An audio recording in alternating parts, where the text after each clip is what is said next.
ఎన్నికల ప్రచారంలో భాగంగా అంబర్పేటలో సీఎం రేవంత్ రెడ్డి మాట్లాడుతున్నప్పుడు లైవ్ చూద్దాం. బతుకమ్మ పండుగ బతుకమ్మ కుంటలనే జరగాలన్నాడు. అధికారికంగా అంబర్పేట శాసనసభ నియోజకవర్గ బతుకమ్మ పండుగ తప్పకుండా బతుకమ్మ కుంటల్ని ఏర్పాటు చేసే బాధ్యత నాది.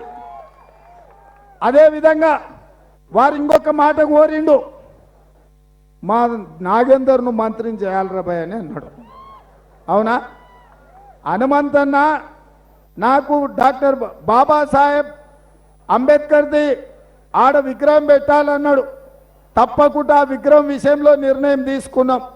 జ్యోతిరావు పూలే భవన్ పెట్టాలని హనుమంతన్న చెప్పంగానే కేసీఆర్ గడి నిర్మించుకొని ప్రగతి భవన్ అంటే దాన్ని బద్దలు కొట్టి జ్యోతిరావు పూలే భవన్ అని హనుమంతన్న మాట మీద చెప్పినాం.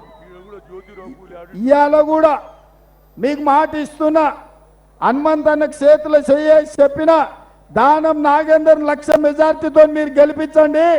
సోనియమ్మ దగ్గరికి పోయి రాహుల్ గాంధీ గారిని ఒప్పించి సోనియమ్మని మెప్పించి దానం నాగేందర్ను కేంద్రంలో మంత్రిని చేసే బాధ్యత నేను తీసుకుంటా. ఎందుకంటే ఈ నగరం అభివృద్ధి జరగాలంటే ఇక్కడ పుట్టినోడై ఉండాలి, ఇక్కడ పెరిగినోడై ఉండాలి, ఈ బస్తీల బాధలు తెలిసినోడై ఉండాలి. అందుకే తప్పకుండా ఇండియా కూటమి రాహుల్ గాంధీ గారు ప్రధానమంత్రి కాబోతున్నాడు. ఆ మంత్రివర్గంలో దానం నాగేందర్ను మంత్రిని చేసే బాధ్యత నేను తీసుకొని ఢిల్లీకి వెళ్ళి హనుమంతన్న నేను పోయి సోనియా గాంధీ గారిని ఒప్పించి మెప్పించి వారిని మంత్రిని చేస్తాం. ఇవాళ మీరు సరే ఒక రకంగా బీజేపీ వాళ్ళ కథ అట్లుంటే, నిన్న మొన్న వాళ్ళు బీజేపీ వాళ్ళు చెప్తున్నాడు మోడీ గ్యారంటీ అని. మోడీ గ్యారంటీకి వారంటీ అయిపోయిందిరా నాయన, ఇక వారంటీ లేదు, వారంటీ కథం అయిపోయింది మోడీ గ్యారంటీకి. ఎందుకంటే సంవత్సరానికి 2 కోట్ల ఉద్యోగాలు ఇస్తా అన్నాడు, 10 ఏళ్లలో 20 కోట్ల ఉద్యోగాలు ఇవ్వాలి, కానీ ఒక్క ఉద్యోగం కూడా ఇవ్వలే. ఇవాళ ప్రపంచంలోనే అత్యధికంగా నిరుద్యోగ సమస్య ఉన్నది భారతదేశంలోనే. ఇదే కాదు, ప్రపంచంలో 125 దేశాలు ఉంటే అత్యధికంగా ఆకలి ఉన్న దేశాలు లెక్క పెడితే 111వ దేశంగా భారతదేశం ఆకలి కేకలతోని ఆత్మహత్యలతోని ఉన్నదని ప్రపంచంలోనే భారతదేశానికి చెడ్డ పేరు వచ్చింది. మనం కాదు, పక్కలున్న పాకిస్తాన్ బంగ్లాదేశ్ కూడా మనకంటే మంచిగా ఉన్నాయి, మన దేశంలోనే ఆకలి ఎక్కువ ఉన్నదని మొన్ననే లెక్కలు తేలినాయి. అదేవిధంగా రైతుల ఆదాయం 2 చేస్తా అన్నాడు. ఆదాయం సంగతి దేవుడు ఎరుగు, పెట్టుబడి 3 అయింది, రైతులు ఆత్మహత్యలు చేసుకుంటున్నారు.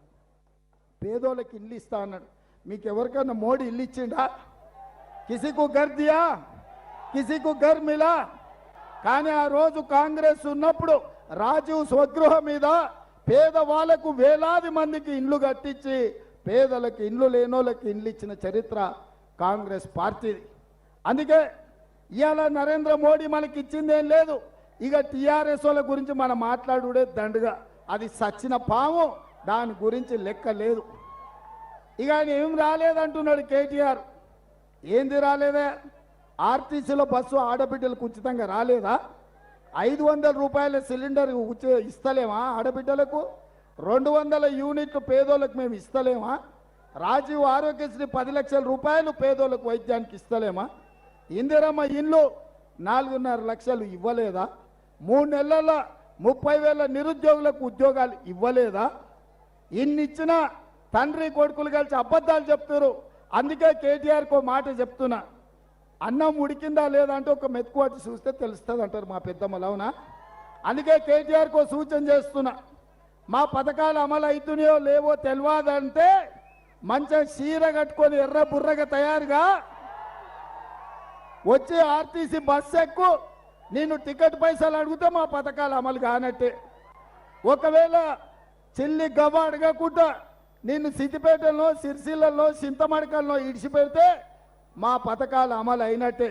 నువ్వు సిద్ధమైతే చీర కట్టుకొని గౌలు కూడా బస్ స్టాండ్కి రా కేటీఆర్, అప్పుడు తెలుస్తుంది. ఎన్ని రోజులు చెప్తారా తండ్రి కొడుకులు కలిసి అబద్ధాలు? ఎంతకాలం మోసం చేస్తారు? మీ మోసాల కాలం చెల్లింది. ఇక మిమ్మల్ని ఎవ్వడు నమ్మేటోళ్ళు లేరు. మీరు చెల్లని రూపాయే